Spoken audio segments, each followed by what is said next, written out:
FAQs on Customs Act 1962, Section 91. Transit and transshipment of goods. Q1. What is Section 91 of the Customs Act 1962 about?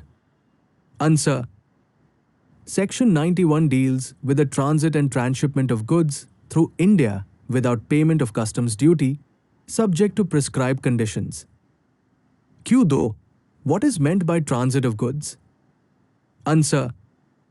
Transit of goods means goods passing through India from one foreign country to another without being cleared for home consumption in India.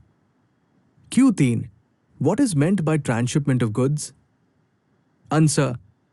Transshipment means transfer of goods from one conveyance to another, ship, aircraft, vehicle, during their journey to a foreign destination. Q4. Is customs duty payable on goods in transit or transshipment? Answer. No. Customs duty is not payable, provided the goods are properly declared, moved under customs supervision, not diverted for use in India. Q5. Who grants permission under Section 91? Answer. The proper officer of customs grants permission for transit or transshipment. Q6. Are there any conditions attached to transit or transshipment? Answer. Yes.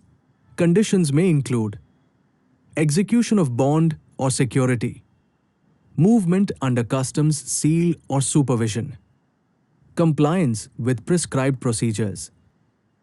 Q7. What happens if goods in transit are diverted in India? Answer. If goods are diverted, customs duty becomes payable. Penalty and confiscation proceedings may be initiated.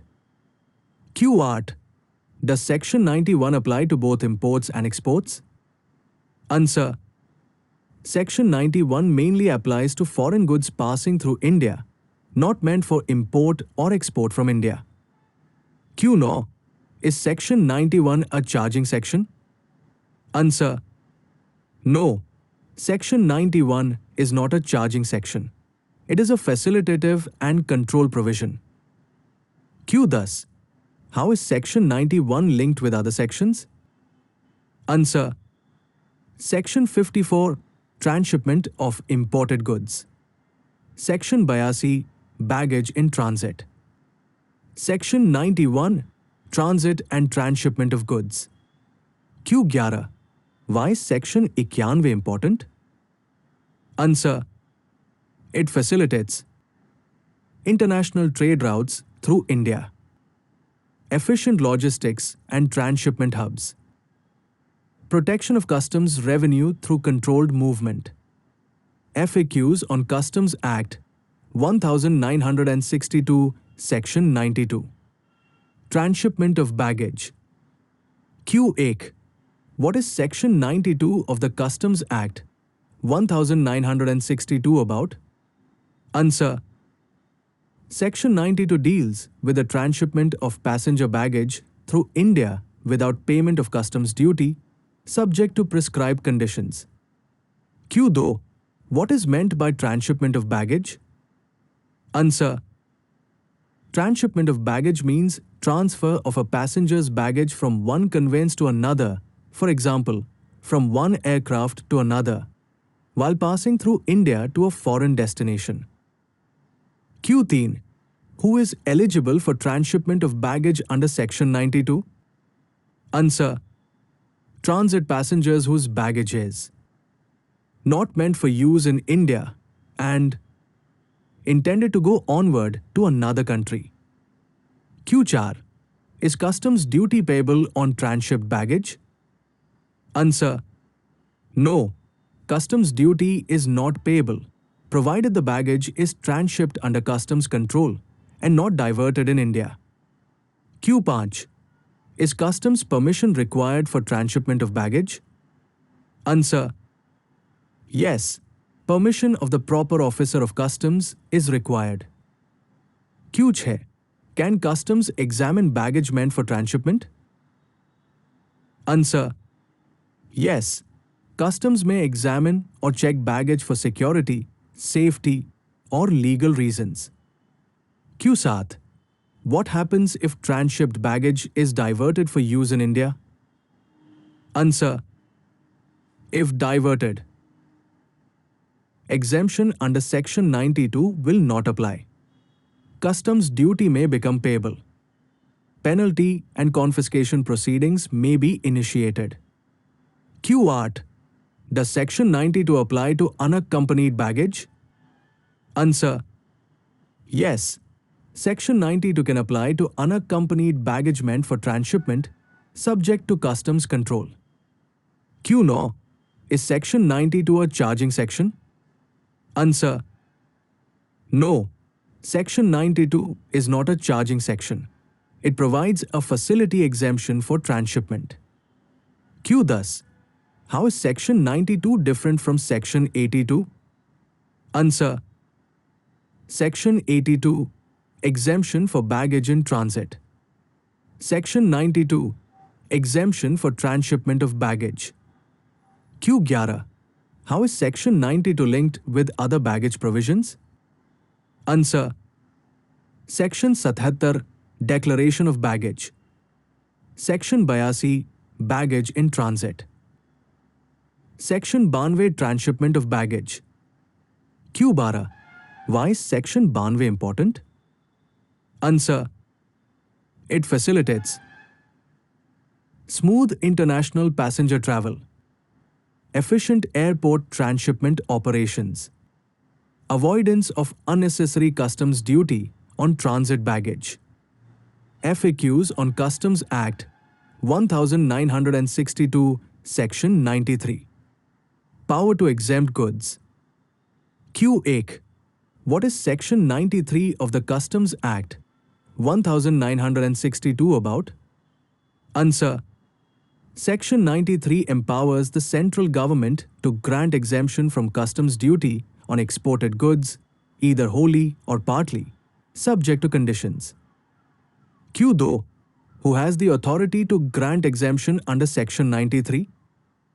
Answer: the central government has the authority to grant exemption. Q3. How is exemption granted under Section 93? Answer: exemption is granted by issuing a notification in the Official Gazette. Q4. To which goods does Section 93 apply? Answer: Section 93 applies to goods exported from India. Q5. Can exemption under Section 93 be conditional? Answer: yes. Exemption may be granted. Absolutely. Or subject to conditions to be fulfilled by the exporter. Q6. What kinds of exemptions can be given under Section 93? Answer: exemptions may be given for promoting exports, encouraging specific industries or goods, fulfilling international obligations, public interest reasons. Q7. Is export duty normally payable on goods? Answer: export duty is payable only on specific goods notified by the government. Section 93 allows exemption even where export duty is otherwise leviable. Q8. Is Section 93 similar to Section 25?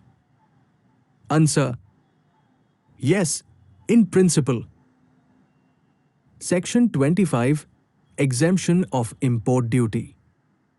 Section 93, exemption of export duty. Q9. Is Section 93 a charging section? Answer: no. Section 93 is not a charging section. It provides relief from duty. Q. Thus, can an exemption notification under Section 93 be withdrawn? Answer: yes. The central government may modify or withdraw an exemption by issuing a new notification. Q11. What happens if conditions of exemption are violated? Answer: if conditions are not fulfilled, Exemption becomes invalid. Export duty becomes payable. Penalty or recovery action may be taken. Q12. Why is Section 93 important? Answer.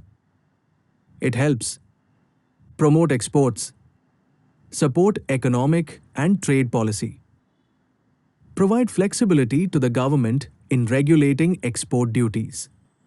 FAQs on Customs Act 1962, Section 94. Special provisions relating to stores for consumption on board. Q8. What is Section 94 of the Customs Act 1962 about? Answer. Section 94 empowers the central government to make special provisions relating to stores meant for consumption on board foreign-going vessels or aircraft. Q2. What are stores under Section 94? Answer.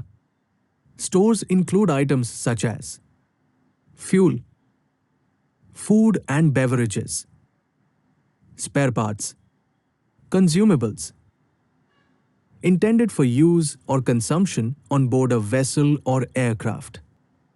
Q3. Who can make provisions under Section 94? Answer.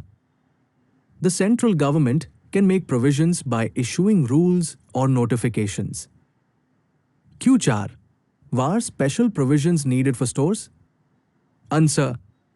Because stores are not meant for import into India, are used during international voyages. Special provisions help in smooth operations and customs control. Q5. Does Section 94 allow exemption from customs duty? Answer. Yes. Section 94 may allow exemption or special treatment regarding duty on stores as prescribed by the government. Q6. Does Section 94 apply to both vessels and aircraft? Answer. Yes. It applies to foreign-going vessels and foreign-going aircraft. Q7. Is customs supervision still required under Section 94? Answer. Yes. Even under special provisions, customs supervision and control continue to apply. Q8. Can stores covered under Section 94 be taken ashore? Answer. No. Stores meant for on-board consumption cannot be taken ashore unless permitted under customs law and duty is paid. Q9. Is Section 94 a charging section? Answer. No. Section 94 is not a charging section. It is an enabling provision for framing special rules. Q10. How is Section 94 linked with other sections? Answer. Sections 85-90 stores, sale, transit, consumption, removal. Section 94 power to make special provisions for stores. Q11. Why is Section 94 important? Answer. It provides flexibility to the government, smooth functioning of international shipping and aviation, clear legal framework for handling stores, FAQs on Customs Act 1962, Section 95, power to make rules. Q8. What is Section 95 of the Customs Act 1962 about? Answer. Section 95 empowers the central government to make rules to carry out the provisions of the Customs Act 1962. Q2. Why is Section 95 important? Answer. Because the Act lays down broad principles and detailed procedures are prescribed through rules made under Section 95. Q3. Who has the power to make rules under Section 95? Answer. The central government has the authority to make rules. Q4. How are rules made under Section 95? Answer. Rules are made by issuing notifications and publishing them in the official gazette. Q5. What matters can be covered by rules under Section 95? Answer. Rules may cover import and export procedures, warehousing, baggage rules, drawback procedures, valuation, assessment and documentation, forms, declarations and records. Kuch hai? Do rules made under Section 95 have legal force? Answer. Yes. Rules made under Section 95 are legally binding, as long as they are within the scope of the Act. Q7. Can rules override the Customs Act? Answer. No. Rules cannot override or contradict the provisions of the Customs Act. They must be consistent with the Act.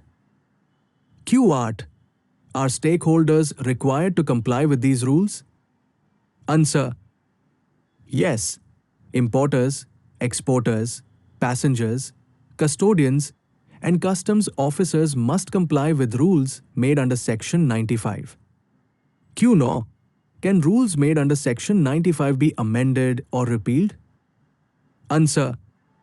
Yes. The central government may amend, modify, or repeal the rules by issuing new notifications. Q10. Is Section 95 a charging section? Answer. No. Section 95 is not a charging section. It is a delegated legislation provision. Q11. How is Section 95 linked with other sections? Answer. Section 95 supports the entire Customs Act by enabling detailed rules for imports, exports, baggage, warehousing, drawback and exemptions. Q12. Why should students and practitioners understand Section 95? Answer. Because most practical customs procedures are governed by rules, and Section 95 is the source of rule-making power. FAQs on Customs Act 1962, Section 96. Rules to be laid before Parliament. Q1.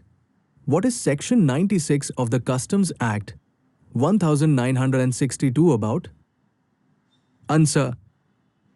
Section 96 provides that all rules made under the Customs Act must be laid before both houses of Parliament. Q2. Why is Section 96 important? Answer. It ensures parliamentary control and oversight over the rules made by the central government under the Act. Q3. What does laid before Parliament mean? Answer.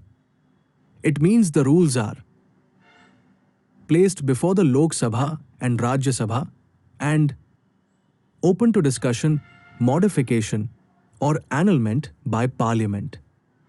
Q4. When are the rules laid before Parliament? Answer. Rules are laid as soon as possible after they are made for a total period of 30 days, which may be spread over one or more sessions. Q5. What happens if Parliament modifies or annuls a rule? Answer. The rule will apply only in modified form or will cease to have effect as decided by Parliament. Actions already taken under the rule remain valid. Q6. Does Section 96 apply to notifications also? Answer. Section 96 mainly applies to rules made under the Act. Some notifications are governed by separate provisions. Q7. Can Parliament reject customs rules? Answer. Yes. Parliament has the power to modify or annul the rules laid before it. Q8. Does failure to lay rules before Parliament invalidate them? Answer. Generally, laying is a mandatory requirement, but validity depends on judicial interpretation and circumstances. Q9. Is Section 96 a charging section? Answer. No. Section 96 is not a charging section. It is a procedural and constitutional safeguard. Q thus. How is Section 96 linked with other sections? Answer. Section 95, Power to make rules. Section 96, Parliamentary control over such rules. Q11. Why should students and officers know Section 96? Answer. Because it reflects checks and balances in lawmaking, the role of Parliament in delegated legislation, transparency in customs administration. Q12. What is the key takeaway of Section 96? Answer. Rules under the Customs Act are not absolute, they are subject to parliamentary scrutiny and control. FAQs on Customs Act 1962, Section 97. Power to make regulations. Q8. What is Section 97 of the Customs Act 1962 about? Answer. Section 97 empowers the Central Board of Indirect Taxes and Customs (CBIC) to make regulations to carry out the provisions of the Customs Act. Q2. Who has the power to make regulations under Section 97? Answer. The CBIC, Central Board of Indirect Taxes and Customs, has the authority to make regulations. Q3. How are regulations different from rules? Answer. Rules, Section 95, are made by the central government. Regulations, Section 97, are made by the CBIC. Both are forms of delegated legislation, but regulations usually deal with procedural and operational details. Q4. What matters can be covered by regulations under Section 97? Answer. Regulations may cover customs procedures, forms and documentation, electronic filing systems, clearance processes, operational guidelines for officers and trade. Q5. Do regulations made under Section 97 have legal force? Answer. Yes. Regulations are legally binding, provided they are consistent with the Customs Act and the rules. Q6. Can regulations override the Customs Act or rules? Answer. No. Regulations cannot override or contradict the Customs Act or rules made under Section 95. Q7. How are regulations issued? Answer. Regulations are issued by notification and published in the Official Gazette. Q8. Are regulations applicable to importers and exporters? Answer. Yes. Importers, exporters, customs brokers, custodians, and officers must comply with regulations made under Section 97. Q9. Can regulations be amended or withdrawn? Answer. Yes. The CBIC may amend, modify, or repeal regulations by issuing new notifications. Q thus. Is Section 97 a charging section? Answer. No. Section 97 is not a charging section. It is an administrative and procedural provision. Q11. How is Section 97 linked with other sections? Answer. Section 95, Power of Central Government to make rules. Section 96, Rules to be laid before Parliament. Section 97, Power of CBIC to make regulations. Q12. Why is Section 97 important? Answer. It enables efficient customs administration, smooth implementation of electronic and procedural reforms, flexibility to update procedures without amending the Act. FAQs on Customs Act 1962, Section 98. Publication of rules and regulations. Q8. What is Section 98 of the Customs Act 1962 about? Answer. Section 98 provides that all rules and regulations made under the Customs Act must be published in the Official Gazette. Q though, why is publication in the Official Gazette required? Answer. Because publication gives legal validity to rules and regulations, ensures public knowledge and transparency, makes the law enforceable. Q3. Which rules and regulations are covered under Section 98? Answer. It covers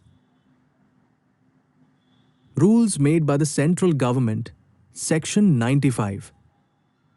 Regulations made by the CBIC, Section 97. Q4. From when do rules and regulations become effective? Answer. They generally become effective from the date of publication in the Official Gazette, unless a different date is specified. Q5. Can unpublished rules or regulations be enforced? Answer. No. Unpublished rules or regulations have no legal force and cannot be enforced. Q6. Does Section 98 apply to exemption notifications? Answer. Section 98 mainly applies to rules and regulations. However, exemption notifications are also published in the Official Gazette under separate provisions. Q7. Is Section 98 a charging section? Answer. No. Section 98 is not a charging section. It is a procedural and transparency provision. Q8. Who is responsible for publication? Answer. The central government for rules and CBIC for regulations are responsible for publication. Q9. What happens if there is a conflict between published and unpublished instructions? Answer. Only published rules and regulations have legal force. Unpublished instructions cannot override them. Q thus. How is Section 98 linked with other sections? Answer. Section 95. Power to make rules. Section 96. Rules to be laid before Parliament. Section 97. Power to make regulations. Section 98. Mandatory publication of rules and regulations. Q11. Why is Section 98 important for importers and exporters? Answer. It ensures certainty of law, access to official and authentic customs procedures, protection against arbitrary enforcement. Q12. What is the key takeaway of Section 98? Answer. No rule or regulation under the Customs Act is valid unless it is officially published. FAQs on Customs Act 1962, Section 99. Delegation of powers. Q8. What is Section 99 of the Customs Act 1962 about? Answer. Section 99 allows the central government to delegate its powers under the Customs Act to specified authorities, subject to conditions. Q though, why is delegation of powers necessary? Answer. Delegation is necessary to ensure efficient administration, avoid concentration of powers, enable faster decision-making at operational levels. Q3. Who can delegate powers under Section 99? Answer. The central government has the authority to delegate its powers. Q4.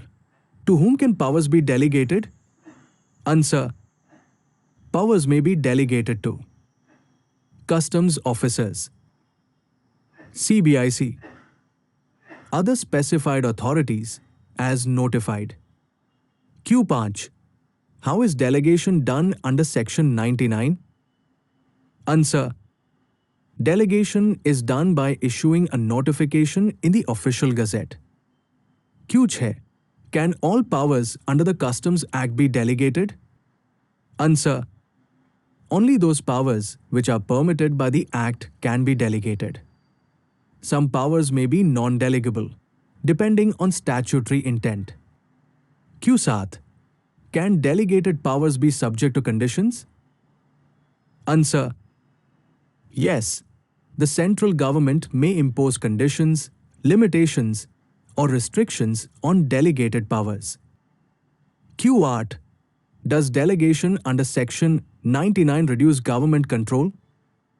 Answer: no. Delegated powers are exercised under government supervision, and delegation can be modified or withdrawn. Q9. Is Section 99 a charging section? Answer: no. Section 99 is not a charging section.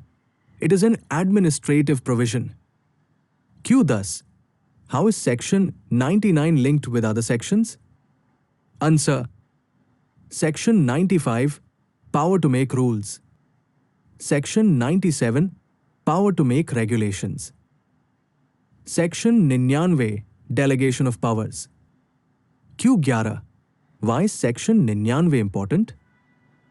Answer: it enables smooth functioning of customs administration, proper distribution of responsibilities, effective implementation of customs law. Q12, what is the key takeaway of Section 99? Answer: Section 99 ensures that customs powers can be exercised efficiently through lawful delegation. FAQs on Customs Act 1962 Section 100. Power to search persons. Q8. What is Section 100 of the Customs Act 1962 about? Answer: Section 100 gives customs officers the power to search persons if they have reason to believe that the person is carrying dutiable, prohibited, or smuggled goods. Q2. Who can be searched under Section 100? Answer: any person may be searched if a customs officer has reasonable belief that the person is carrying goods liable to confiscation or duty. Q3. What is meant by reason to believe? Answer: it means the customs officer must have genuine and reasonable grounds based on facts or information, not mere suspicion. Q4. Can both men and women be searched under Section 100? Answer: yes, but a female can be searched only by another female and with strict regard to decency as required by law. Q5. Is personal search mandatory in all cases? Answer: no. Personal search is conducted only when necessary and when there is reasonable belief. Q6. Can a person demand to be searched before a magistrate or gazetted officer? Answer: yes. Before search, the person may request that the search be conducted in the presence of a gazetted officer or before a magistrate. Q7. What happens if prohibited or dutiable goods are found? Answer: such goods may be seized, confiscated. The person may face penalty or prosecution as applicable. Q8. Can customs officers detain a person for search? Answer: yes. The person may be detained for a reasonable time to conduct a lawful search. Q9. Does Section 100 apply only at ports and airports? Answer: no. Section 100 applies anywhere in India where customs officers are lawfully empowered. Q. Thus, is Section 100 a charging section? Answer: no. Section 100 is not a charging section. It is an enforcement provision. Q11. How is Section 100 linked with other sections? Answer: Section 99, delegation of powers. Section 100 Search of persons. Section 101 Power to search suspected persons. Section 102 Power to search premises. Q Bara. Why is Section 100 important? Answer. It helps prevent smuggling, protect government revenue, enforce customs law effectively while safeguarding individual rights.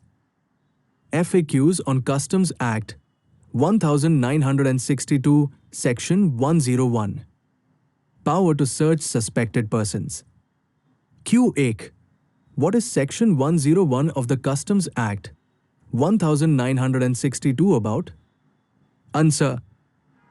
Section 101 empowers a customs officer to search a person who is suspected of carrying smuggled or prohibited goods, even if those goods are concealed inside the body.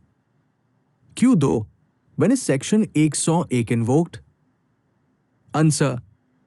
It is invoked when a customs officer has reasonable grounds to suspect that a person is carrying goods internally inside the body, such as by swallowing or concealment. Q3. How is a search conducted under Section 101? Answer. If internal concealment is suspected, the person may be detained and produced before a medical practitioner for examination, e.g., X-ray or medical check, following legal safeguards. Q4. Is medical examination compulsory? Answer. Yes, medical examination is required when internal concealment is suspected. It must be done by a qualified medical practitioner. Q5. Are there safeguards for the person being searched? Answer. Yes. Safeguards include examination only by a qualified medical practitioner.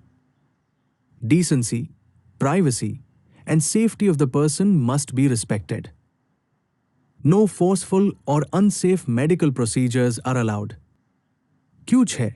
Can a person refuse medical examination under Section 101? Answer. Refusal may lead to continued detention and adverse inference by customs authorities as per law. Q7. What happens if smuggled goods are detected?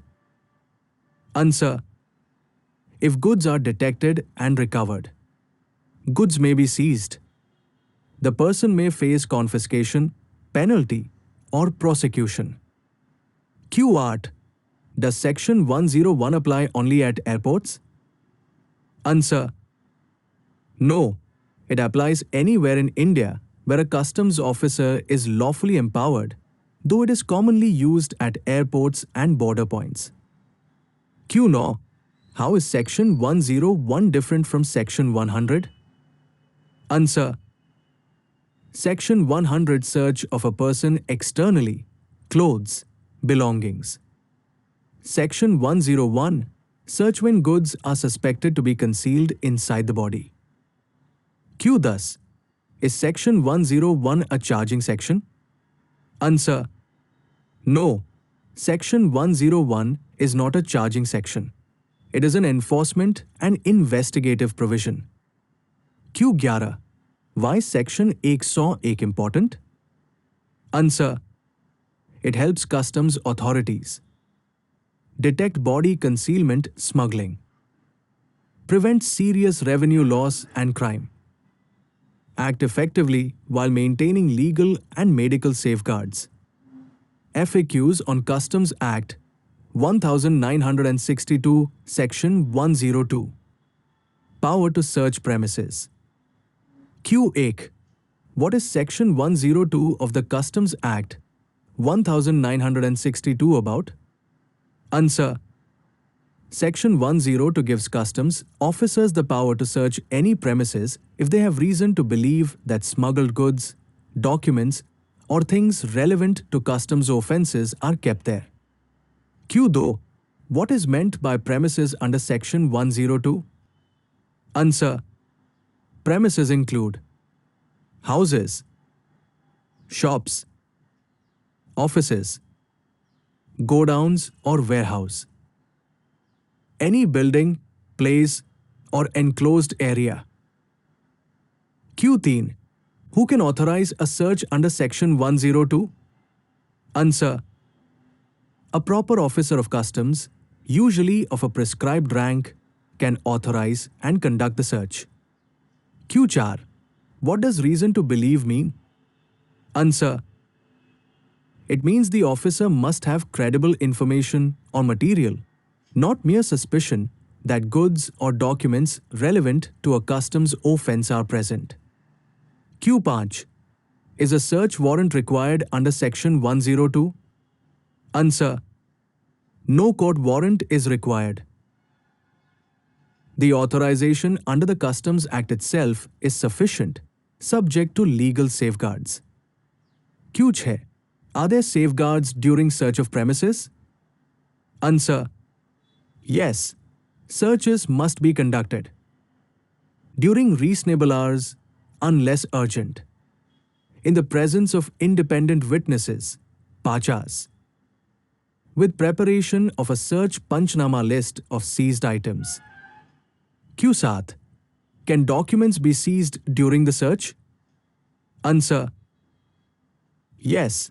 Documents, books, records, or electronic data relevant to customs proceedings can be seized. Q8. What happens if smuggled goods are found? Answer. Such goods may be seized, liable to confiscation, followed by penalty or prosecution as applicable. Q9. Does Section 102 apply only to import-related offences? Answer. No. It applies to both import and export-related customs offences. Q10. Is Section 102 a charging section? Answer. No. Section 102 is not a charging section.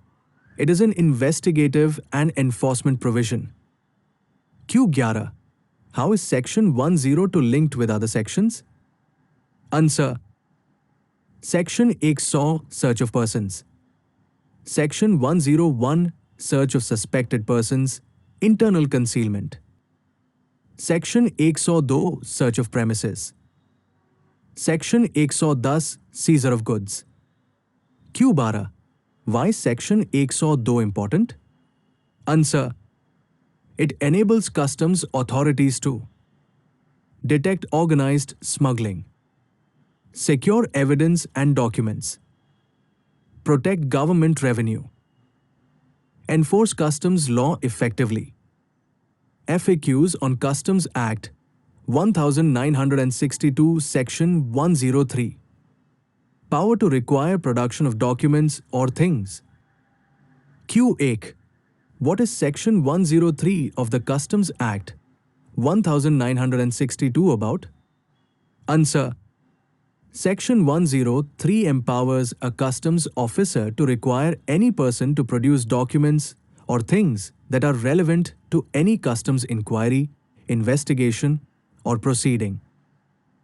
Q2. Who can exercise power under Section 103? Answer. A proper officer of customs, authorized under the Act, can exercise this power. Q3. Who can be asked to produce documents or things? Answer. Any person who is concerned with the goods or has custody or control of relevant documents, records, or things. Q4. What kind of documents or things can be demanded? Answer. This may include bills of entry or shipping bills, invoices, contracts, and accounts, registers, records, or electronic data. Any other thing relevant to customs matters. Q5. Is it mandatory to comply with a request under Section 103? Answer. Yes. Compliance is mandatory unless there is a lawful excuse recognized by law. Q6. Can electronic records be demanded under Section 103? Answer: yes. Electronic records and digital data relevant to customs proceedings can also be required. Q7. Is Caesar involved under Section 103? Answer: Section 103 mainly deals with production of documents or things. If required, Caesar may be done under Section 110, not Section 103. Q8. What happens if a person fails to produce documents? Answer: failure may lead to penal action under the Customs Act, adverse inference in proceedings, further action as permitted by law. Q9. Is prior notice required before demanding documents? Answer: not necessarily. The customs officer may issue a written direction or summon as per procedure. Q10. Is Section 103 a charging section? Answer: no. Section 103 is not a charging section. It is a procedural and investigative provision. Q11. How is Section 103 linked with other sections? Answer: Section 102 Search of premises. Section 103 Production of documents or things. Section 110 Seizure of goods and documents. Section 108 Power to summon persons. Q12. Why is Section 103 important? Answer: it helps customs authorities to collect evidence, verify compliance with customs law, conduct effective investigations, protect government revenue. FAQs on Customs Act 1962 Section 104. Power to arrest. Q8. What is Section 104 of the Customs Act 1962 about?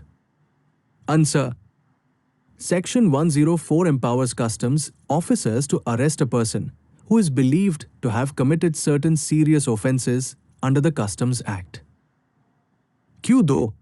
Who can arrest a person under Section 104?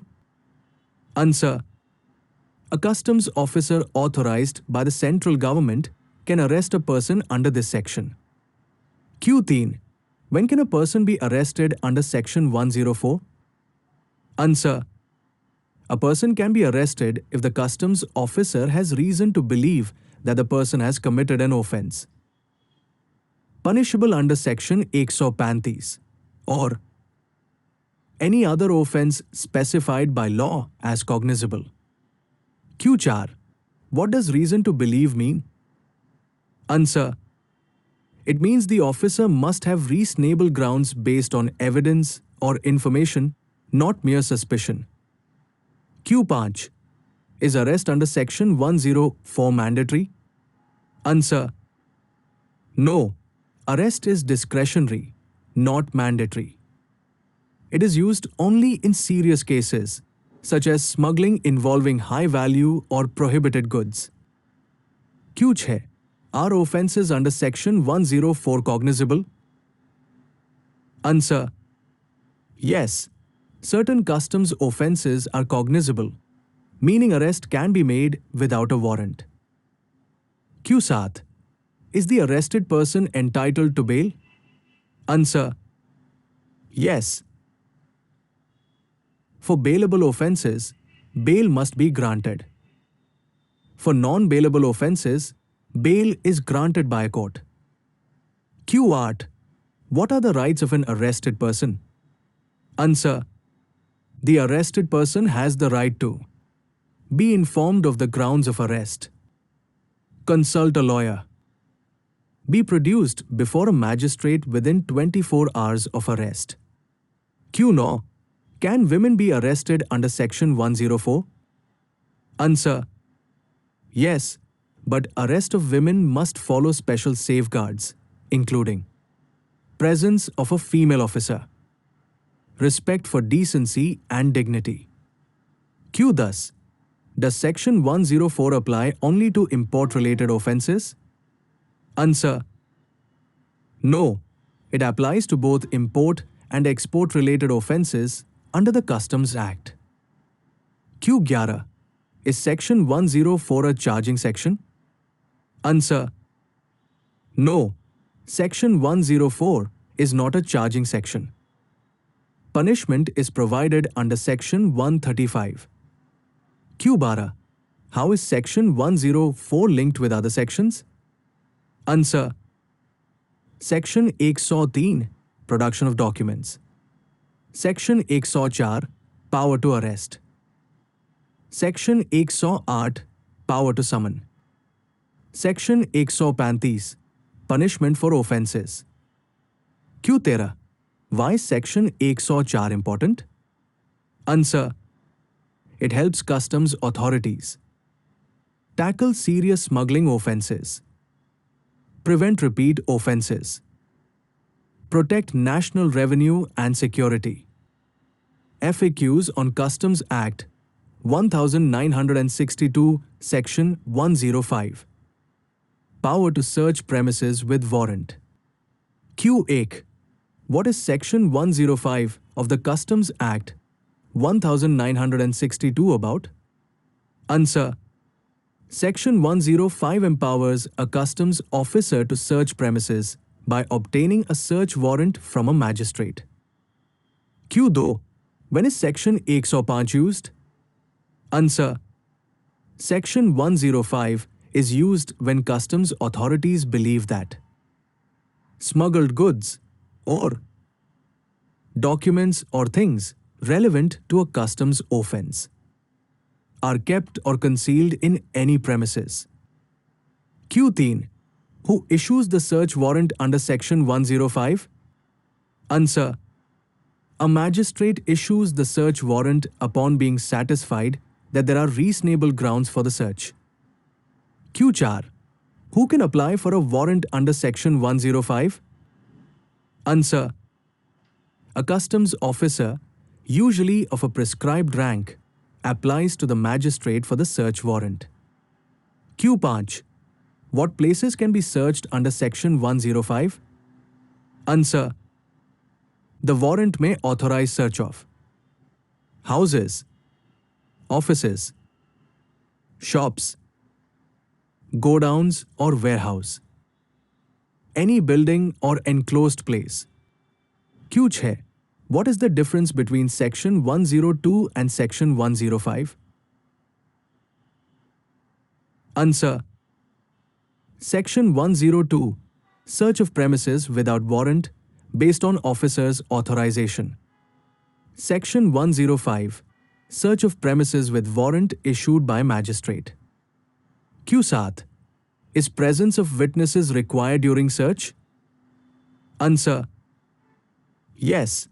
Search must be conducted in the presence of independent witnesses, pachas, with preparation of a Panchnama search list.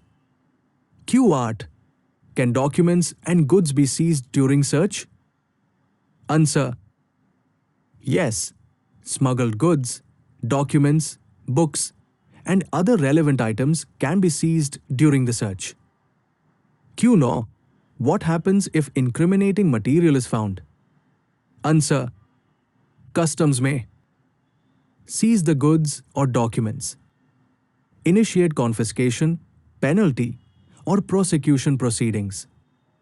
Q10. Are there safeguards for the person whose premises are searched? Answer: Yes.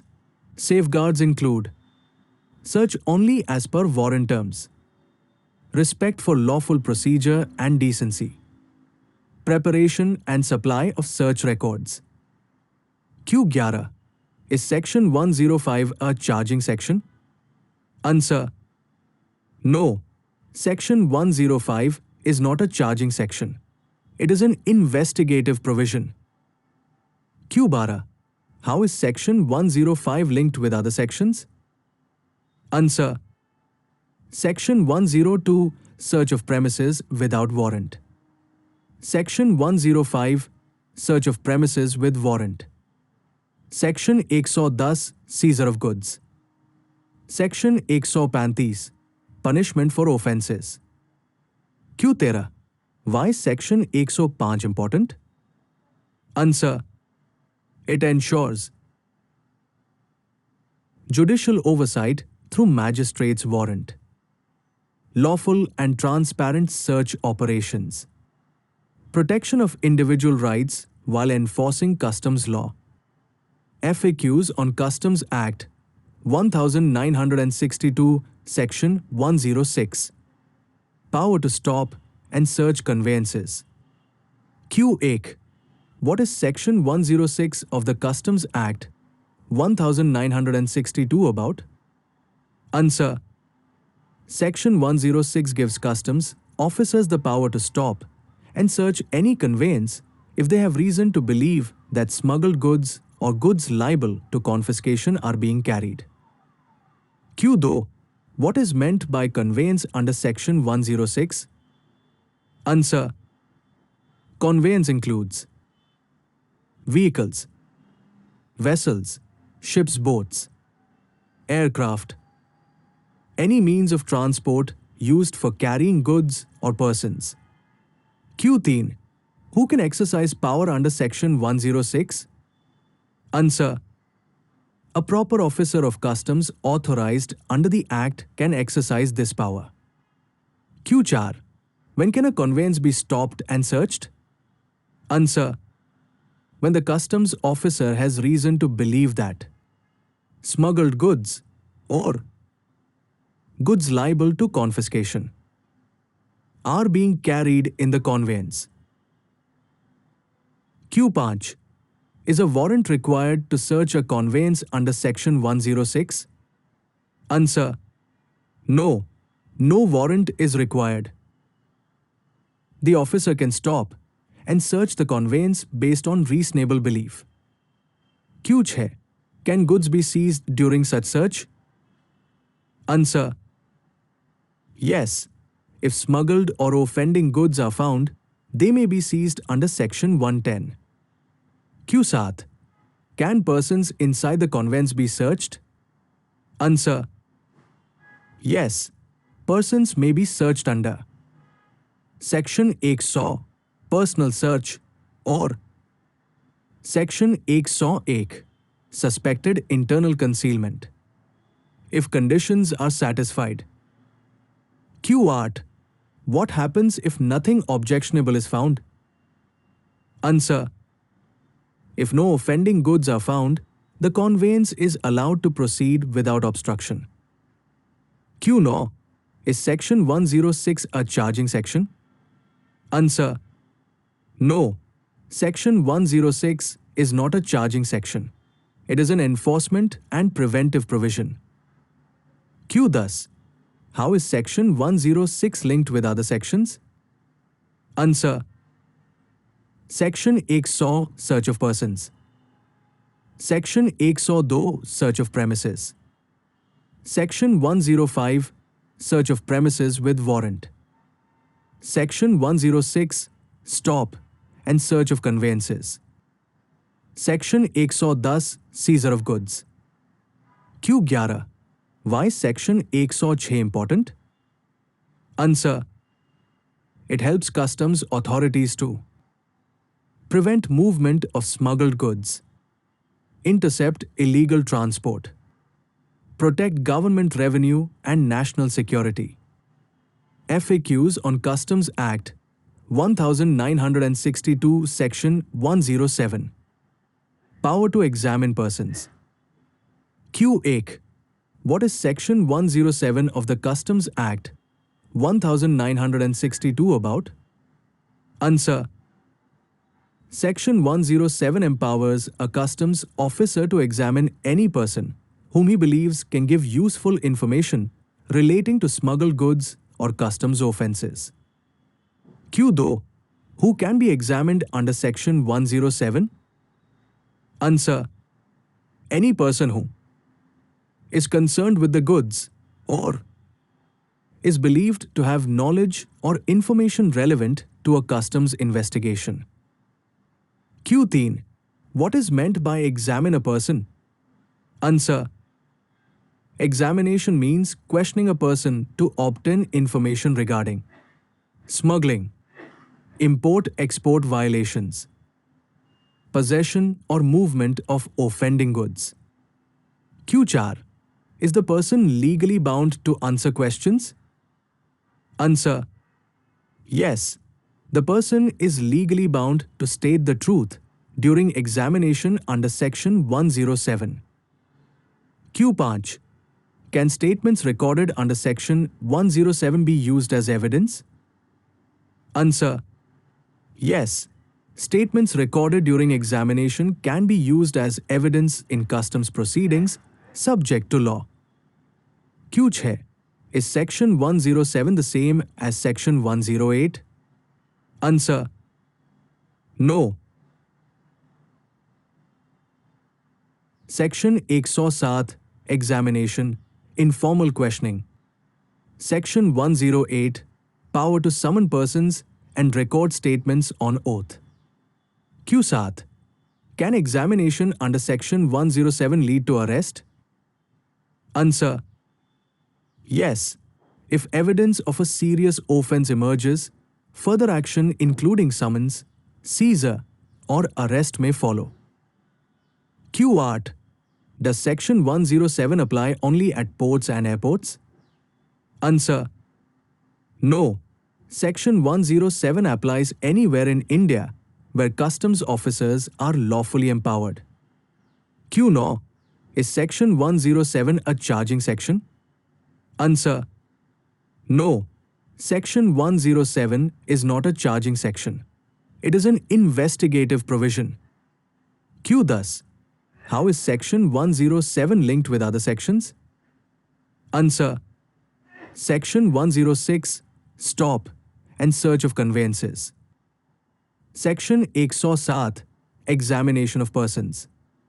Section 108 Power to summon persons. Section 110 Seizure of goods. Q11. Why is Section 107 important? Answer: it enables customs officers to gather information quickly, detect smuggling networks, strengthen investigations and enforcement. FAQs on Customs Act 1962, Section 108. Power to summon persons to give evidence and produce documents. Q8. What is Section 108 of the Customs Act 1962 about? Answer: Section 108 gives customs officers the power to summon any person to give evidence and/or produce documents or records in connection with any customs inquiry or investigation. Q2. Who can issue summons under Section 108? Answer: a proper officer of customs authorized under the Act can issue summons. Q3. Who can be summoned under Section 108? Answer: any person, including importers or exporters, customs brokers, employees, transporters, or third parties. Any person who may have relevant knowledge or documents. Q4. Is attendance compulsory when summons are issued? Answer: yes. Attendance is mandatory unless a valid legal excuse exists. Q5. Are statements under Section 108 recorded on oath? Answer: yes. Statements are recorded on oath, and the person is legally bound to state the truth. Q6. Can statements recorded under Section 108 be used as evidence? Answer: yes.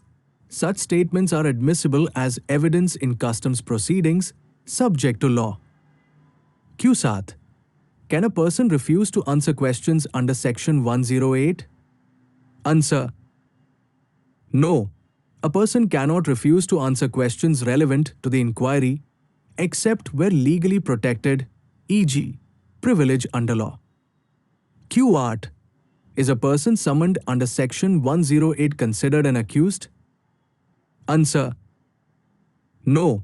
A person summoned is not automatically an accused. He is treated as a witness unless later evidence establishes involvement. Q. No. Can non-compliance with summons lead to penalty? Answer: yes. Failure to comply may lead to penalty, prosecution, further legal action under the Act or IPC. Q. Thus, what is the difference between Section 107 and Section 108? Answer: Section 107, power to examine persons in formal questioning. Section 108, power to summon persons and record statements on oath. Q11, is Section 108 a charging section? Answer: no. Section 108 is not a charging section. It is an investigative and procedural provision. Q12, how is Section 108 linked with other sections? Answer: Section 103, production of documents. Section 107, examination of persons. Section 108, summons and evidence. Section 110, seizure of goods. Section 135, punishment for offences. Q13, why is Section 108 important? Answer: it is one of the most powerful investigative tools under customs law, helping authorities collect evidence, establish facts and liability, effectively combat smuggling and evasion. FAQs on Customs Act 1962, Section 109. Power to require attendance of persons for examination and production of documents. Q8. What is Section 109 of the Customs Act 1962 about? Answer: Section 109 empowers customs authorities to require the attendance of persons and enforce production of documents for purposes of examination, inquiry, or investigation under the Act. Q2. How is Section 109 different from Section 108? Answer: Section 108, power to summon persons and record statements on oath. Section 109 provides procedural support to enforce attendance and production, similar to powers of a civil court. Q13. Who can exercise powers under Section 109? Answer: a proper officer of customs authorized under the Act can exercise this power. Q4. What powers are conferred under Section 109? Answer: customs officers may enforce attendance of witnesses, compel production of documents or records, examine persons in connection with customs proceedings. Q5. Are these powers similar to those of a civil court? Answer: yes. Section 109 gives customs authorities powers similar to a civil court under the Code of Civil Procedure for summoning witnesses, requiring documents. Q6. Is compliance with Section 109 mandatory? Answer: yes. Non-compliance is a legal offense and may lead to penalty or prosecution. Q7. Can electronic records be required under Section 109? Answer: yes. Electronic and digital records relevant to customs inquiries can be required. Q8. Can Section 109 be used in both import and export cases? Answer: yes. Section 109 applies to both import and export-related customs proceedings. Q9. Is Section 109 a charging section? Answer: no. Section 109 is not a charging section. It is a procedural and enforcement provision. Q. Thus, How is Section 109 linked with other sections? Answer. Section 103 Production of documents. Section 107 Examination of persons. Section 108 Summons and statements on oath. Section 109 Enforcement of attendance and production. Q11 Why is Section 109 important? Answer. It ensures that customs investigations are effective. Persons cannot avoid inquiry. Evidence is lawfully collected. FAQs on Customs Act 1962 Section 110. Seizure of goods, documents and things.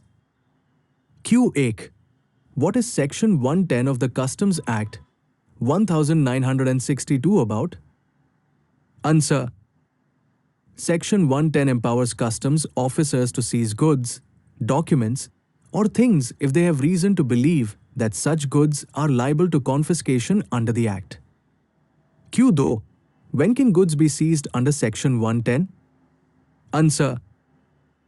Goods can be seized when they are smuggled, or they are imported/exported in violation of law, or they are liable to confiscation under any provision of the Customs Act. Q3 What does reason to believe mean? Answer. It means the officer must have reasonable grounds based on facts or information, not mere suspicion. Q4 Who can seize goods under Section 110? Answer. A proper officer of customs authorized under the Act can seize goods. Q5 Can documents also be seized under Section 110? Answer. Yes. Documents, books, records, or other things relevant to a customs offense can also be seized. Q6 Is physical seizure always required? Answer. No. If physical seizure is not practical, customs may issue an order of prohibition restraining the owner from dealing with the goods. Q7 What happens after seizure of goods? Answer. After seizure, a show cause notice (SCN) must be issued and adjudication proceedings are initiated for confiscation and penalty. Q8 What is the time limit for issuing show cause notice? Answer. Normally, SCN must be issued within 6 months from the date of seizure. This period may be extended by the competent authority. Q9 Can seized goods be released before adjudication? Answer. Yes. Goods may be released provisionally under Section 110A, subject to execution of bond, furnishing of security or bank guarantee. Q thus, what happens if SCN is not issued within the time limit? Answer. If SCN is not issued within the prescribed time, seized goods must be returned to the person from whom they were seized. Q11 Is Section 110 a charging section? Answer. No. Section 110 is not a charging section. It is an enforcement and preventive provision. Q12 How is Section 110 linked with other sections? Answer. Section 102/105 Search of premises. Section 108 Summons and statements. Section 110 Seizure of goods and documents. Section 110A Provisional release of seized goods. Section 124 Issue of show cause notice. Q13 Why is Section 110 important? Answer. It helps customs authorities to prevent illegal movement of goods, secure evidence, protect government revenue, enforce customs law effectively. FAQs on Customs Act 1962 Section 111. Confiscation of improperly imported goods. Q8. What is Section 111 of the Customs Act 1962 about? Answer. Section 111 lists the circumstances under which imported goods are liable to confiscation if they are improperly imported into India. Q2. What does improperly imported goods mean? Answer. Goods are improperly imported if they are brought into India in violation of the Customs Act or in breach of any other law applicable to imports.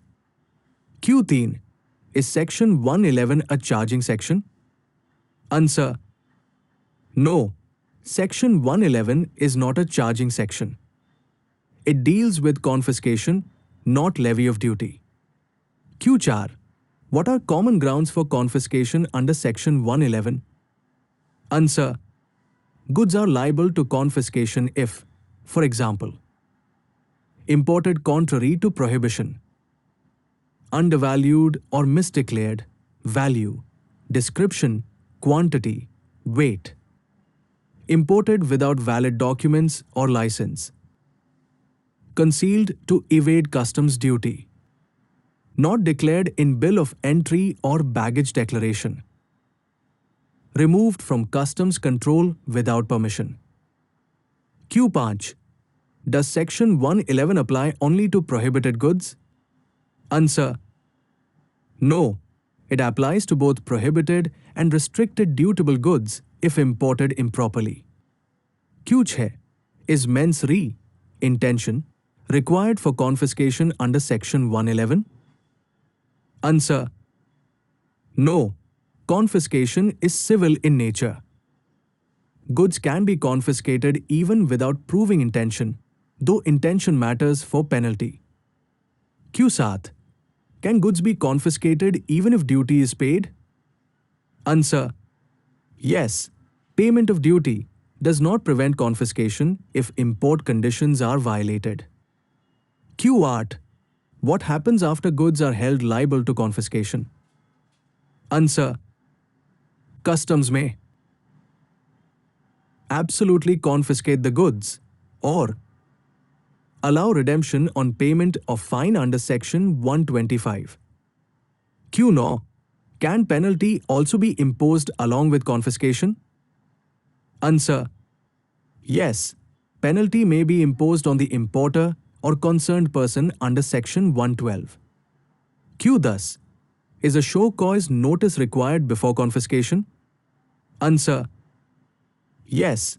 A show cause notice under Section 124 must be issued, giving grounds of confiscation, opportunity of being heard.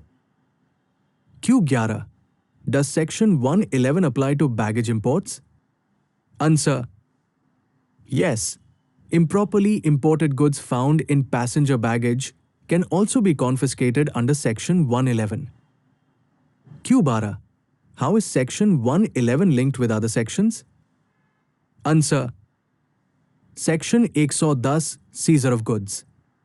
Section 111 Confiscation of improperly imported goods. Section 112 Penalty for improper import. Section 124 Show cause notice. Section 125 Redemption fine. Q13. Why is Section 111 important? Answer.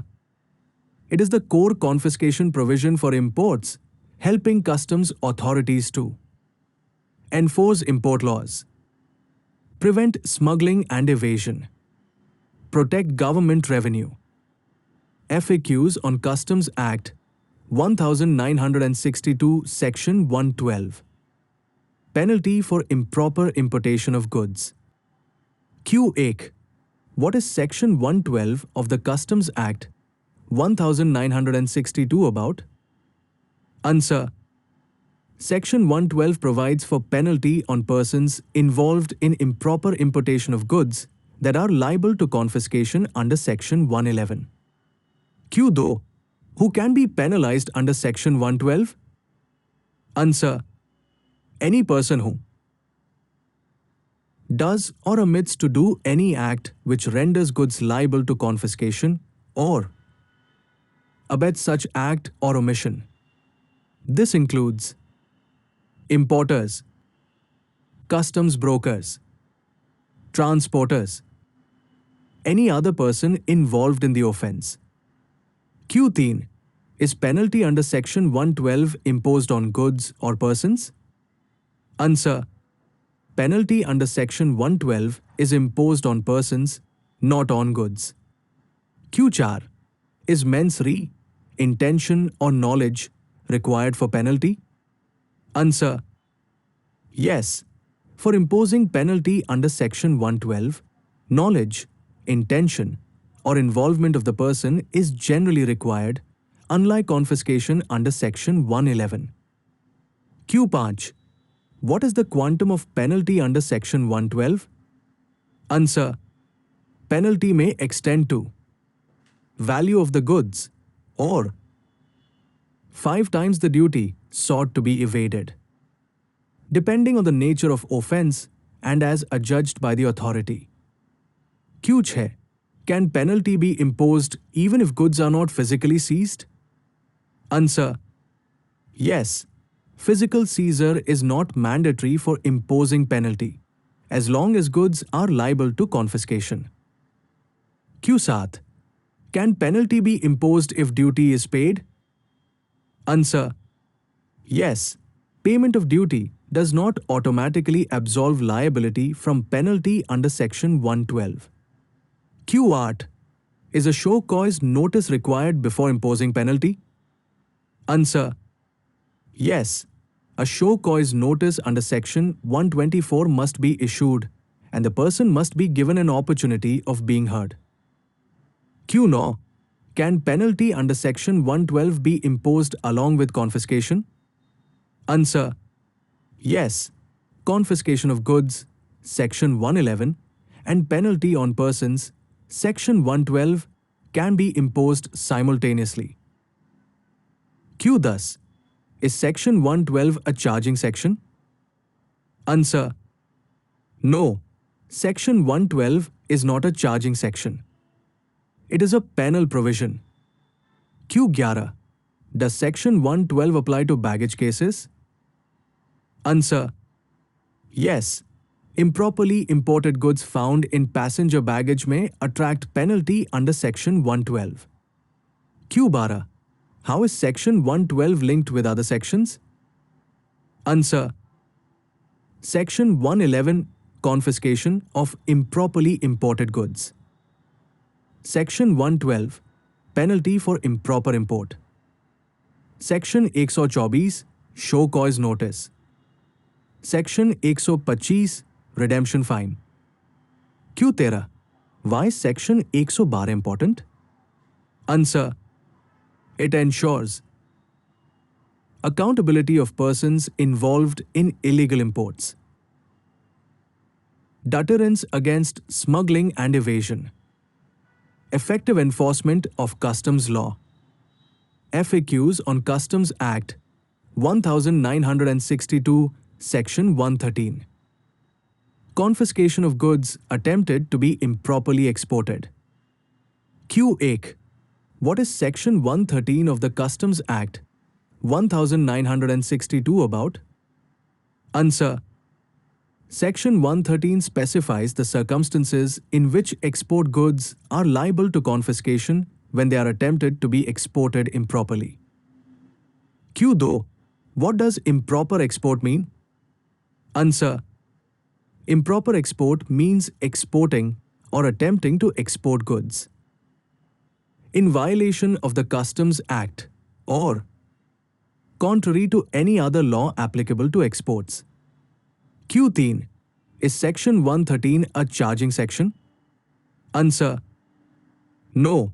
Section 113 is not a charging section.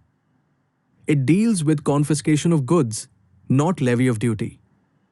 Q4. What are common grounds for confiscation under Section 113? Answer: export goods are liable to confiscation if they are exported or attempted to be exported contrary to prohibition, misdeclared in value, quantity, description, or quality, exported without valid license authorization where required. Concealed to evade export controls. Not entered in the shipping bill of export or entered falsely. Removed or attempted to be removed from customs control without permission. Q5. Does Section 113 apply only to prohibited goods? Answer: no. It applies to both prohibited and restricted goods and also to dutiable export goods if export conditions are violated. Q6. Is mens rea, intention, required for confiscation under Section 113? Answer: no. Mens rea is not required for confiscation.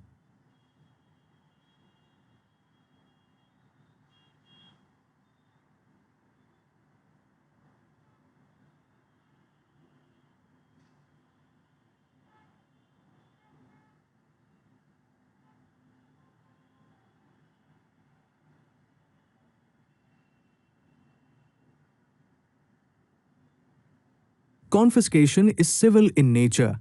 Intention is relevant mainly for penalty. Q7. Can goods be confiscated even if export duty is paid? Answer: yes. Payment of export duty does not prevent confiscation if export laws or conditions are breached. Q8. What happens after goods are held liable to confiscation? Answer: the adjudicating authority may absolutely confiscate the goods or allow redemption on payment of fine under Section 125. Q9. Can penalty also be imposed along with confiscation? Answer: yes. Penalty may be imposed on persons involved under Section 114, penalty for improper export. Q. Thus, is a show cause notice required before confiscation? Answer: yes.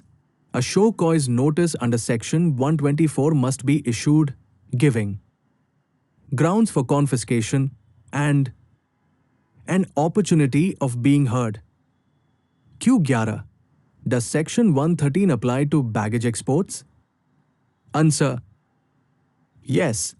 Goods attempted to be exported through passenger baggage in violation of law may also be confiscated under Section 113. Q12. How is Section 113 linked with other sections? Answer: Section 111, confiscation of improperly imported goods. Section 113, confiscation of improperly exported goods. Section 114, penalty for improper export. Section 124, show cause notice. Section 125, redemption fine. Q13. Why is Section 113 important? Answer: it is the core confiscation provision for exports, ensuring compliance with export controls and prohibitions, prevention of fraudulent export incentives, protection of national interest and revenue. FAQs on Customs Act 1962, Section 114. Penalty for attempt to export goods improperly. Q8. What is Section 114 of the Customs Act 1962 about? Answer: Section 114 provides for penalty on persons who attempt to export goods improperly, where such goods are liable to confiscation under Section 113. Q2. Who can be penalized under Section 114? Answer: any person who does or omits to do any act which renders export goods liable to confiscation or abets such act or omission. This includes exporters, customs brokers, transporters, any other person involved in improper export. Q13. Is penalty under Section 114 imposed on goods or persons? Answer: penalty under Section 114 is imposed on persons not on goods. Q4. Is mens rea, intention or knowledge required for penalty? Answer. Yes. For imposing penalty under Section 114, knowledge, intention or involvement is generally required. Q5. What is the quantum of penalty under Section 114? Answer. Penalty may extend to value of the export goods or 5 times the export duty sought to be evaded, depending on the nature of the offence. Q6. Can penalty be imposed even if goods are not confiscated? Answer. Yes. Penalty can be imposed even if goods are not physically confiscated, as long as they are liable to confiscation. Q7. Can penalty be imposed if export duty is paid? Answer. Yes. Payment of export duty does not automatically absolve penalty liability. Q8. Is a show cause notice required before imposing penalty? Answer. Yes. A show cause notice under Section 124 must be issued, and the person must be given an opportunity of being heard. Q9. Can penalty under Section 114 be imposed along with confiscation? Answer. Yes. Confiscation of goods, Section 113, and penalty on persons, Section 114, can be imposed simultaneously. Q. Thus, is Section 114 a charging section? Answer. No. Section 114 is not a charging section. It is a penal provision. Q11. Does Section 114 apply to baggage exports? Answer. Yes. Improper export through passenger baggage may attract penalty under Section 114. Q12. How is Section 114 linked with other sections? Answer. Section 113, confiscation of improperly exported goods. Section 114, penalty for improper export. Section 124, show cause notice. Section 125, redemption fine. Q13. Why is Section 114 important? Answer. It ensures accountability for export violations, deterrence against fraudulent exports and misuse of incentives, effective enforcement of export laws, FAQs on Customs Act 1962, Section 115, confiscation of conveyances. Q8. What is Section 115 of the Customs Act 1962 about? Answer. Section 115 provides for confiscation of conveyances, means of transport, used in the smuggling of goods or in carrying goods liable to confiscation. Q2. What is meant by conveyance under Section 115? Answer. Conveyance includes vehicles, trucks, cars, buses, etc. Vessels, ships, boats, aircraft, any means of transport used for carrying goods or persons. Q3. When is a conveyance liable to confiscation? Answer. A conveyance is liable to confiscation if it is used for smuggling or used for carrying goods liable to confiscation or used in attempted smuggling. Q4. Is knowledge or intention of the owner relevant? Answer. Yes. If the owner proves that the conveyance was used without his knowledge or connivance, confiscation may not be ordered. Q5. Can a conveyance be confiscated even if goods are not confiscated? Answer. Yes. Even if goods are not finally confiscated, the conveyance can still be liable, depending on facts and involvement. Q6. Does Section 115 apply to both import and export cases? Answer.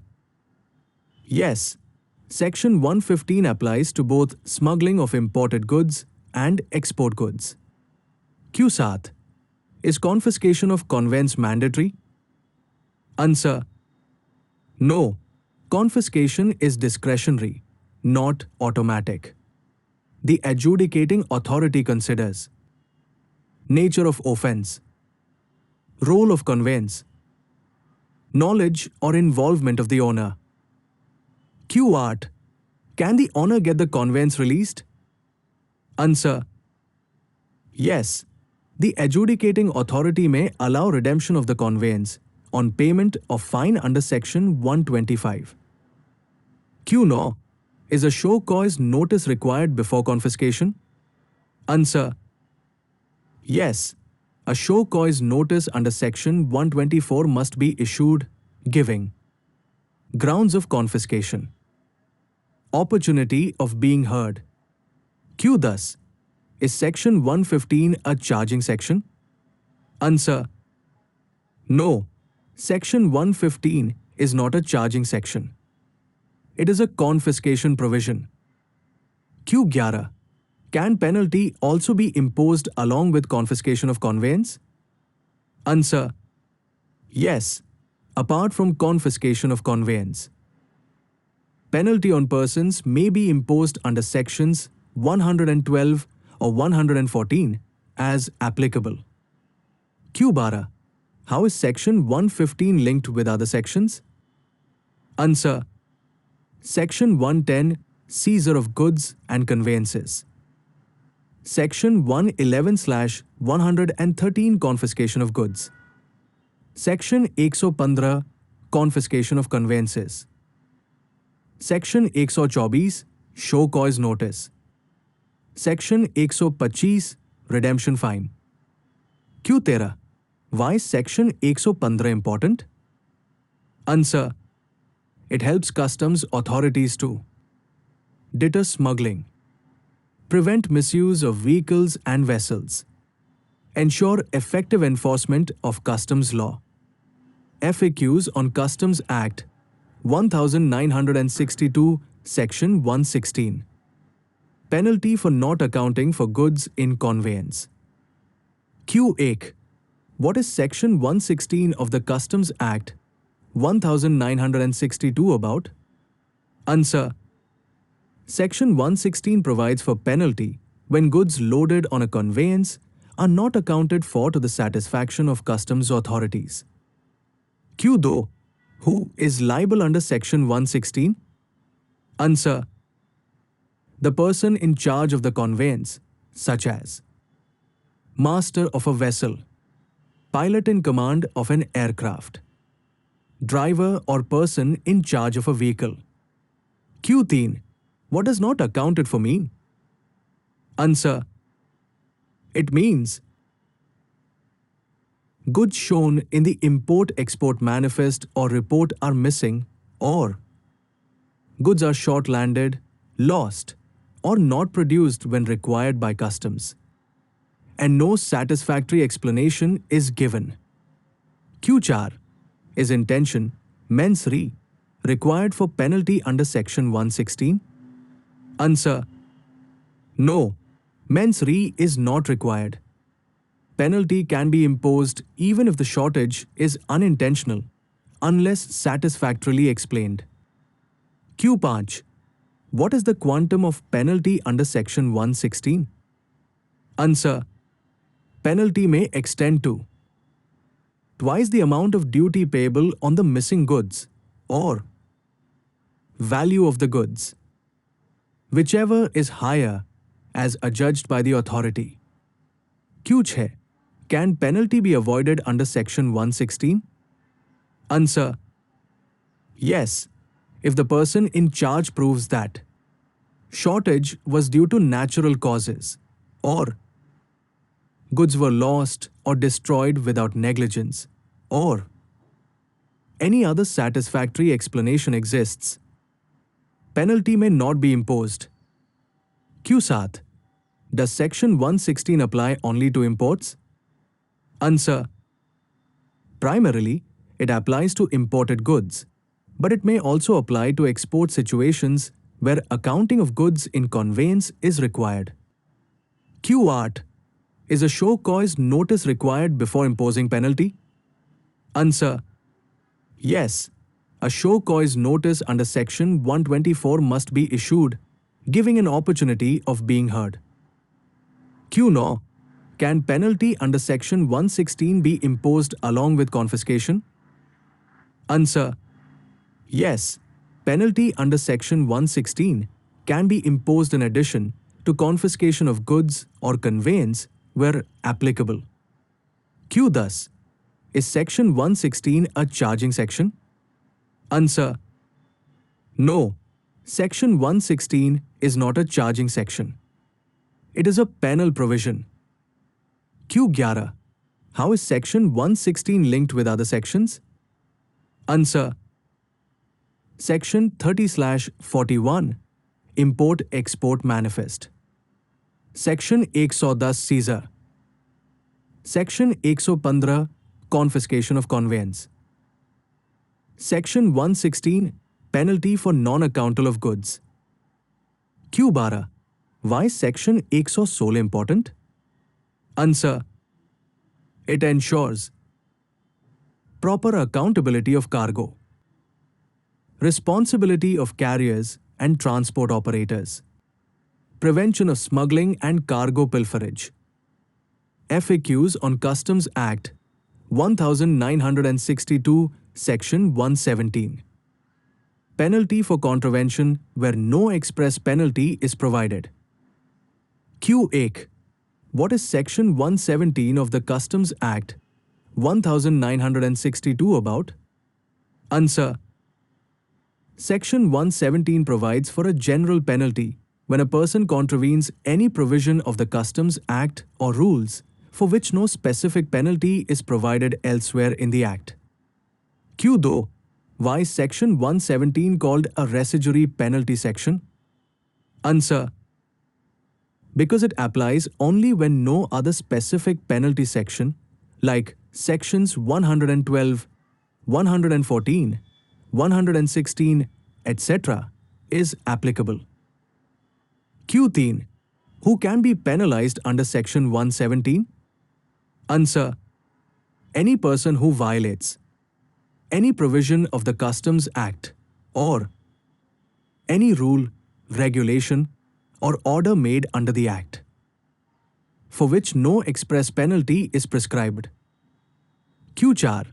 What types of violations attract Section 117? Answer. Examples include procedural lapses, non-compliance with documentation requirements, failure to follow prescribed procedures, where no specific penalty section applies. Q5. Is mens rea, intention, required under Section 117? Answer. Generally, mens rea is not essential. Penalty can be imposed for simple contravention unless the context requires intent. Q6. What is the maximum penalty under Section 117? Answer. Penalty may extend to 1 lakh rupees, 1 lakh rupees. Q7. Can Section 117 be applied along with other penalty sections? Answer. No. Section 117 cannot be applied if a specific penalty provision exists for the same offence. Q8. Is a show cause notice required before imposing penalty? Answer. Yes. A show cause notice under Section 124 must be issued, and the person must be given an opportunity of being heard. Q9. Is Section 117 a charging section? Answer. No. Section 117 is not a charging section. It is a general penal provision. Q thus. How is Section 117 different from Sections 112 and 114? Answer. Section 112/114 Penalty for improper import-export, specific offences. Section 117 Penalty for other contraventions not specifically covered. Q11. How is Section 117 linked with other sections? Answer. Section 112/114/116 Specific penalties. Section 117 General penalty where no specific penalty exists. Section 124 Show cause notice. Q12. Why is Section 117 important? Answer. It ensures no violation goes unpunished. Compliance with procedural and legal requirements. Effective administration of customs law. FAQs on Customs Act 1962, Section 118. Confiscation of goods used for concealing smuggled goods. Q8. What is Section 118 of the Customs Act 1962 about? Answer. Section 118 provides for confiscation of goods that are used for concealing smuggled goods, even if those goods themselves are not smuggled. Q2. What kind of goods are covered under Section 118? Answer. Goods such as containers, packages, boxes, bags, any other articles used for hiding or concealing smuggled goods. Q3. Are the concealing goods themselves required to be smuggled? Answer. No. Even if the goods used for concealment are legally owned, they are still liable to confiscation if used to conceal smuggled goods. Q4. Is intention, mens rea, required for confiscation under Section 118? Answer. No. Mens rea is not required for confiscation. Confiscation is civil in nature. Q5. Who decides confiscation under Section 118? Answer. The Customs Adjudicating Authority after following due process. Q6. Is a show cause notice required under Section 118? Answer. Yes. A show cause notice under Section 124 must be issued, and the person concerned must be given an opportunity of being heard. Q7. Can the owner redeem the confiscated goods? Answer. Yes. The authority may allow redemption on payment of fine under Section 125 unless the goods are absolutely confiscated. Q8. Can penalty also be imposed along with confiscation under Section 118? Answer. Yes. Penalty on persons involved may also be imposed under Section 112 Import cases or Section 114 Export cases as applicable. Q9. Does Section 118 apply to baggage cases? Answer. Yes. If baggage or personal items are used to conceal smuggled goods, they may be confiscated under Section 118. Q. Thus, is Section 118 a charging section? Answer. No. Section 118 is not a charging section. It is a confiscation provision. Q11. How is Section 118 linked with other sections? Answer. Section 111/113 Confiscation of smuggled goods. Section 118 Confiscation of goods used for concealment. Section 124 Show cause notice. Section 125 Redemption fine. Q12. Why is Section 118 important? Answer. It prevents innovative concealment methods, discourages use of containers or tools for smuggling, strengthens customs enforcement. FAQs on Customs Act 1962, Section 119. Confiscation of smuggled goods mixed with other goods. Q8. What is Section 119 of the Customs Act 1962 about? Answer. Section 119 provides that when smuggled goods are mixed with other goods, the entire mixture is liable to confiscation. Q. Though, what is meant by mixed goods under Section 119? Answer. It refers to a situation where smuggled goods are mixed or combined with non-smuggled, lawful goods in such a way that they cannot be easily separated or identified. Q3. Does Section 119 apply even if some goods are legally imported? Answer. Yes. Even legally imported or owned goods become liable to confiscation if they are mixed with smuggled goods. Q4. Is intention, mens rea, required for confiscation under Section 119? Answer. No. Mens rea is not required. Confiscation under Section 119 is civil in nature. Q5. Can the owner claim that only the smuggled portion should be confiscated? Answer. No. If separation is not practicable, the whole mixture is confiscable under Section 119. Q6. Is a show cause notice required before confiscation? Answer. Yes. A show cause notice under Section 124 must be issued, and the person must be given an opportunity of being heard. Q7. Can redemption be allowed for goods confiscated under Section 119? Answer. Yes. The adjudicating authority may allow redemption on payment of fine under Section 125 unless absolute confiscation is ordered. Q8. Can penalty also be imposed along with confiscation? Answer. Yes. Penalty on persons involved may be imposed under Section 112 Import cases or Section 114 Export cases as applicable. Q9.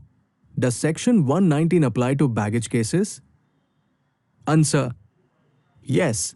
If smuggled goods are mixed with personal baggage or other goods, the entire baggage may be confiscated. Q. Thus, is Section 119 a charging section? Answer. No. Section 119 is not a charging section. It is a confiscation provision. Q11. How is Section 119 linked with other sections? Answer. Section 111/113 Confiscation of smuggled goods. Section 118 Goods used for concealment. Section 119 Smuggled goods mixed with other goods. Section 124 Show cause notice. Section 125 Redemption fine. Q12. Why is Section 119 important? Answer. It prevents mixing tactics to escape confiscation, discourages camouflaging smuggled goods, strengthens customs enforcement. FAQs on Customs Act 1962, Section 121. Confiscation of sale proceeds of smuggled goods. Q8. What is Section 121 of the Customs Act 1962 about? Answer. Section 121 provides for confiscation of sale proceeds of smuggled goods when such goods are sold. Q. Though, what are sale proceeds under Section 121? Answer. Sale proceeds mean money or other consideration received from the sale of smuggled goods, whether in cash, bank transfer, or any other form. Q13. When can sale proceeds be confiscated? Answer. Sale proceeds can be confiscated when goods are smuggled and such goods are sold and the sale proceeds are identifiable. Q4.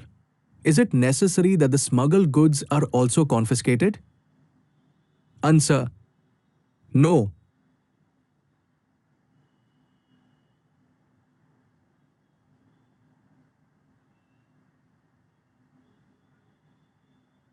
Even if the smuggled goods are not available, e.g., already sold, the sale proceeds can still be confiscated.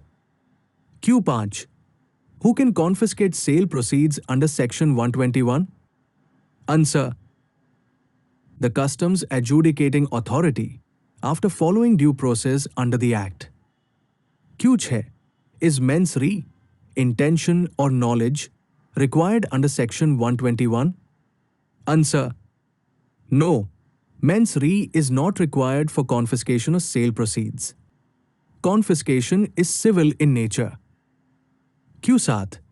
Is a show cause notice required before confiscation? Answer. Yes. A show cause notice under Section 124 must be issued, giving grounds for confiscation and an opportunity of being heard. Q8. Can penalty also be imposed along with confiscation of sale proceeds? Answer. Yes. Penalty on persons involved may also be imposed under Section 112, import-related cases, or Section 114, export-related cases, as applicable. Q9. Does Section 121 apply only to import smuggling? Answer. Primarily, yes. Section 121 mainly applies to smuggled goods, which generally relates to illegal importation. Q. Thus, is Section 121 a charging section? Answer. No. Section 121 is not a charging section. It is a confiscation provision. Q11. How is Section 121 linked with other sections? Answer. Section 111, confiscation of smuggled goods. Section 118, 119, confiscation relating to concealment and mixing. Section 121, confiscation of sale proceeds. Section 124, show cause notice. Section 125, redemption fine. Q12. Why is Section 121 important? Answer. It ensures that profit from smuggling is taken away. Smugglers cannot escape by selling goods quickly. Customs enforcement remains effective and deterrent. FAQs on Customs Act 1962, Section 122. Adjudication of confiscations and penalties. Q8. What is Section 122 of the Customs Act 1962 about? Answer. Section 122 specifies which customs officer is competent to adjudicate cases involving confiscation of goods and imposition of penalties based on the value of goods or penalty amount. Q2. Why is Section 122 important? Answer. It ensures proper allocation of adjudication powers.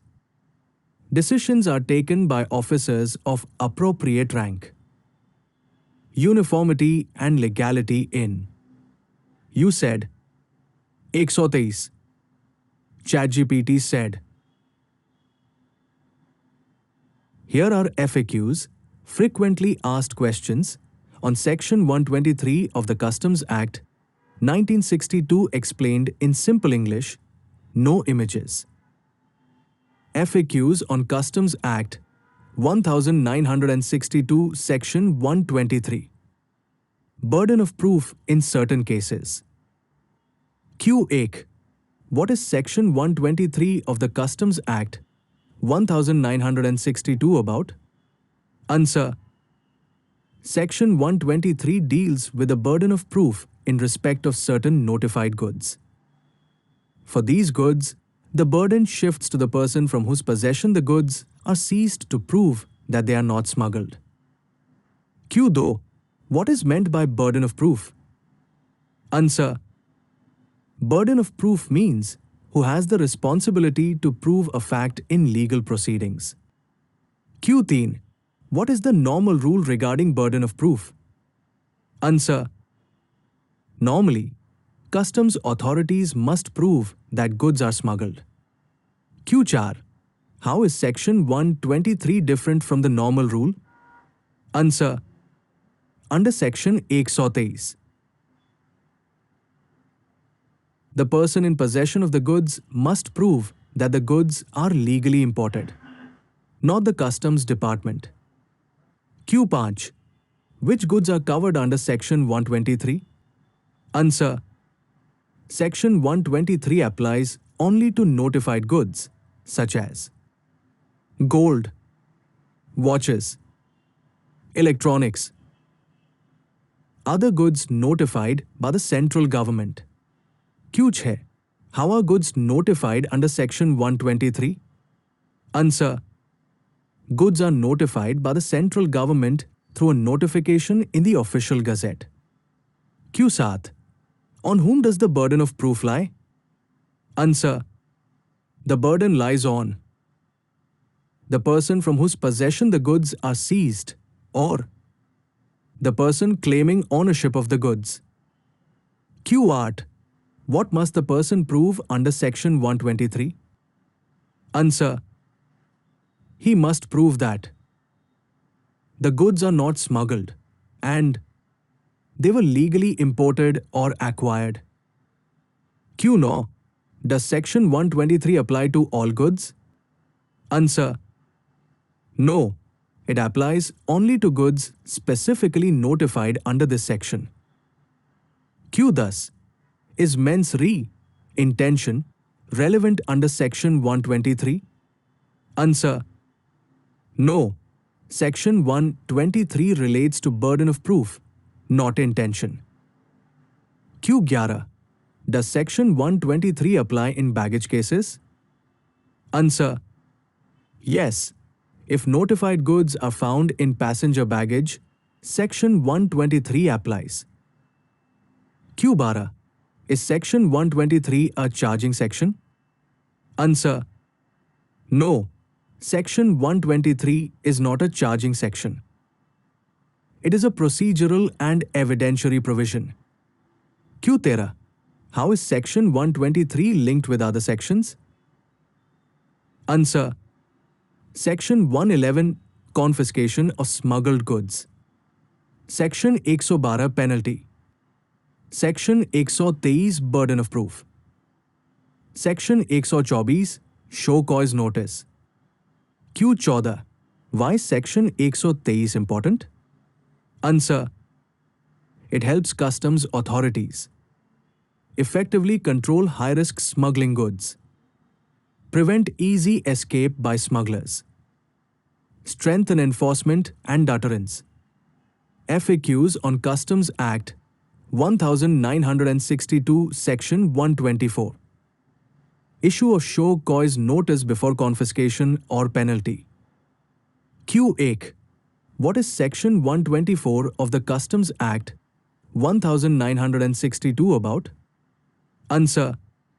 Section 124 provides that no confiscation of goods or imposition of penalty can be made unless the person concerned is given an opportunity of being heard. Q2. What is a show cause notice, SCN? Answer. A show cause notice is a written notice issued by customs asking a person to explain why goods should not be confiscated and/or explain why penalty should not be imposed.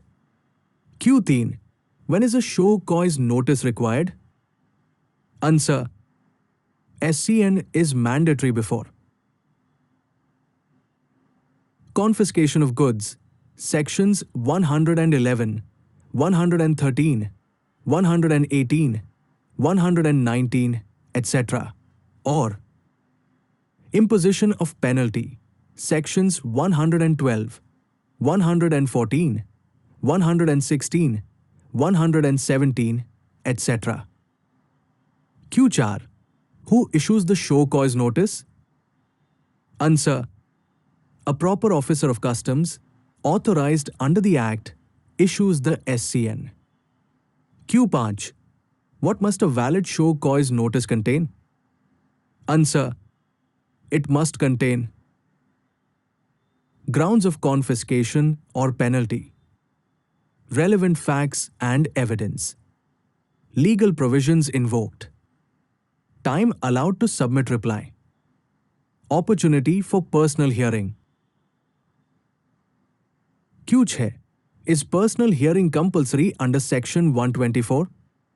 Answer. Yes. The person must be given an opportunity of being heard, either in writing or through personal hearing. Q. Saath. Can confiscation or penalty be imposed without SCN? Answer. No. Any order passed without issuing SCN is invalid, except in cases specifically exempted by law. Q. Art. Does Section 124 apply to provisional release cases? Answer. Section 124 applies to final adjudication. Provisional release under Section 110 can be granted before adjudication. Q. No. Is there a time limit for issuing SCN? Answer. Yes. For seized goods, SCN must normally be issued within 6 months from the date of seizure, Section 110, extendable in certain cases. Q. Thus, can SCN be amended or supplemented? Answer. Yes, SCN may be amended or supplemented, but principles of natural justice must be followed. Q. 11. Is Section 124 a charging section? Answer. No, Section 124 is not a charging section. It is a procedural safeguard provision. Q. 12. How is Section 124 linked with other sections?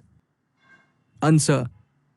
Section 111/113 confiscation.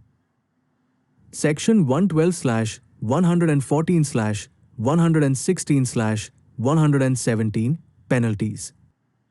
Section 123 burden of proof. Section 124 mandatory show cause notice. Q. 13. Why is Section 124 important? Answer. It ensures principles of natural justice, fair opportunity to defend, transparency in customs adjudication, FAQs on Customs Act 1962 Section 125, option to pay fine in lieu of confiscation. Q. 1. What is Section 125 of the Customs Act 1962 about? Answer. Section 125 gives an option to redeem confiscated goods by paying a redemption fine instead of suffering absolute confiscation. Q. Though, what is meant by redemption fine? Answer. Redemption fine is an amount paid to customs to get back confiscated goods. Q. 3. Is redemption fine mandatory in every confiscation case? Answer. No. Grant of redemption is discretionary. However, for non-prohibited goods, the adjudicating authority normally offers the option of redemption. Q. 4. Can prohibited goods be redeemed under Section 125? Answer. Generally, no. Prohibited goods are usually absolutely confiscated, though limited exceptions may exist as per law or notifications. Q. 5. Who decides the amount of redemption fine? Answer. The adjudicating authority decides the amount considering nature of offense, margin of profit, market value of goods, gravity of violation. Q. 6. Is there any limit on redemption fine?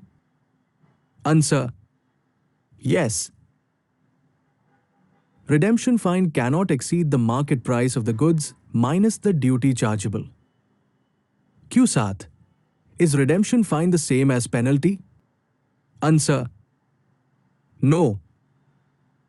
Redemption fine relates to goods.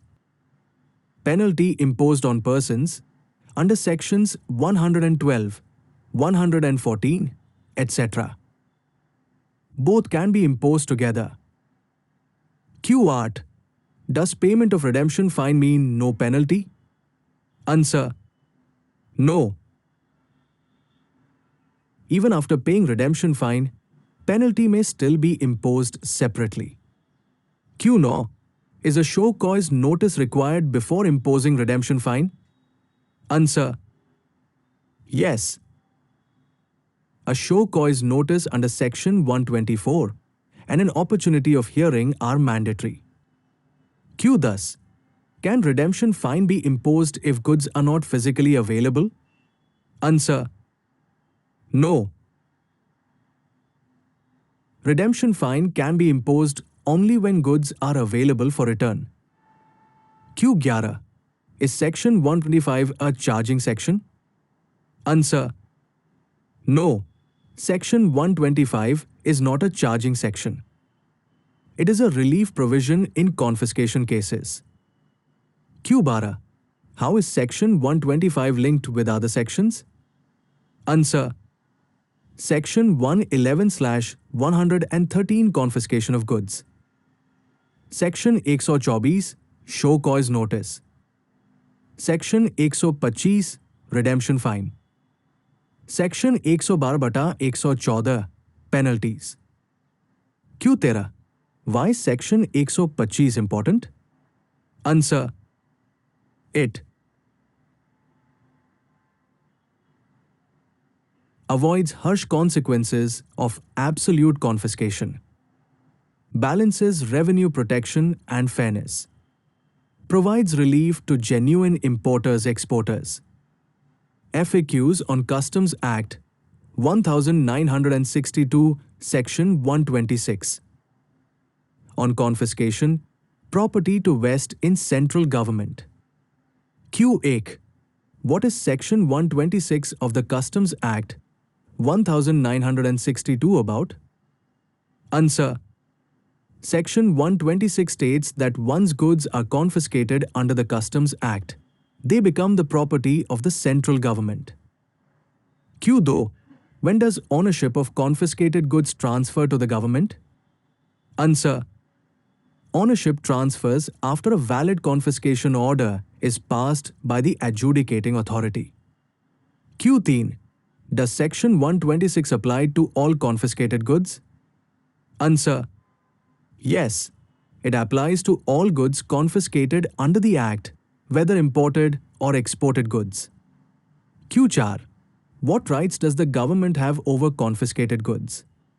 Answer: the central government may sell the goods, destroy the goods, dispose of them as prescribed by rules or notifications. Q5. Can the original owner claim the goods after confiscation? Answer: no. Once confiscated and vested under Section 126, the original owner has no right over the goods unless redemption under Section 125 is allowed and exercised. Q6. Does vesting occur if redemption fine is paid? Answer: if redemption is allowed and the fine is paid, the goods are released to the owner. Vesting the government does not take effect. Q7. Is Section 126 a charging section? Answer: no. Section 126 is not a charging section. It is a consequential provision following confiscation. Q8. Is a show cause notice required under Section 126? Answer: Section 126 itself does not require an SCN. However, confiscation requires an SCN under Section 124, which precedes vesting. Q9. How is Section 126 linked with other sections? Answer: Section 111/113 confiscation of goods. Section 124 show cause notice.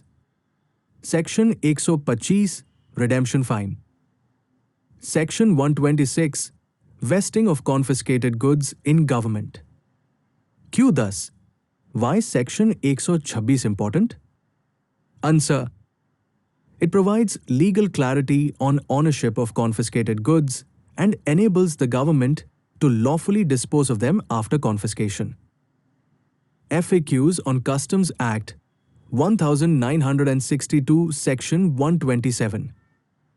Award of confiscation or penalty by customs officers, jurisdiction of adjudicating authority. Q8. What is Section 127 of the Customs Act 1962 about? Answer. Section 127 deals with the power of customs officers to adjudicate cases of confiscation and penalty and clarifies jurisdiction and authority in such matters. Q2. What is meant by adjudication under Section 127? Answer. Adjudication means the legal decision-making process where a customs officer decides whether goods are liable to confiscation and/or whether a person is liable to penalty. Q3. Who can adjudicate cases under Section 127? Answer. Only a customs officer who is competent and authorized under the Act can adjudicate such cases. Q4. Does Section 127 itself specify monetary limits? Answer. No. The monetary limits and ranks of officers are prescribed under Section 122 and related notifications. Section 127 works along with Section 122. Q5. Can an unauthorized officer pass a confiscation or penalty order? Answer. No. An order passed by an officer not competent under law can be invalid and challengeable. Q6. Is Section 127 a charging section? Answer. No. Section 127 is not a charging section. It is a procedural and jurisdictional provision. Q7. Is a show cause notice required before adjudication under Section 127? Answer. Yes. Before adjudication, a show cause notice under Section 124 must be issued and the person must be given an opportunity of being heard. Q8. Can adjudication under Section 127 be challenged? Answer. Yes. Orders passed can be challenged through appeal or revision, as provided under later sections of the Customs Act. Q9. Does Section 127 apply to both import and export cases? Answer. Yes. It applies to both import-related and export-related confiscation and penalty cases. Q. Thus, how is Section 127 linked with other sections? Answer. Section 122, officers competent to adjudicate. Section 124, show cause notice. Section 125, redemption fine. Section 126, vesting of confiscated goods. Section 127, adjudication authority. Q11. Why is Section 127 important? Answer. It ensures lawful exercise of adjudication powers, decisions by properly authorized officers, protection against arbitrary orders. FAQs on Customs Act 1962, Section 128. Appeals to Commissioner. Appeals. Q8. What is Section 128 of the Customs Act 1962 about? Answer. Section 128 provides the right to appeal against certain orders passed by customs officers to the Commissioner of Customs, Appeals. Q2. Who can file an appeal under Section 128? Answer. Any person aggrieved by an order or decision passed by a customs officer lower than the Commissioner can file an appeal. Q3. Which orders are appealable under Section 128? Answer. Orders passed by Assistant Commissioner or Deputy Commissioner or any lower adjudicating authority are appealable to the Commissioner. Appeals. Q4.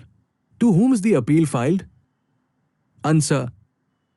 The appeal is filed before the Commissioner of Customs, Appeals, having jurisdiction. Q5. What is the time limit for filing an appeal? Answer.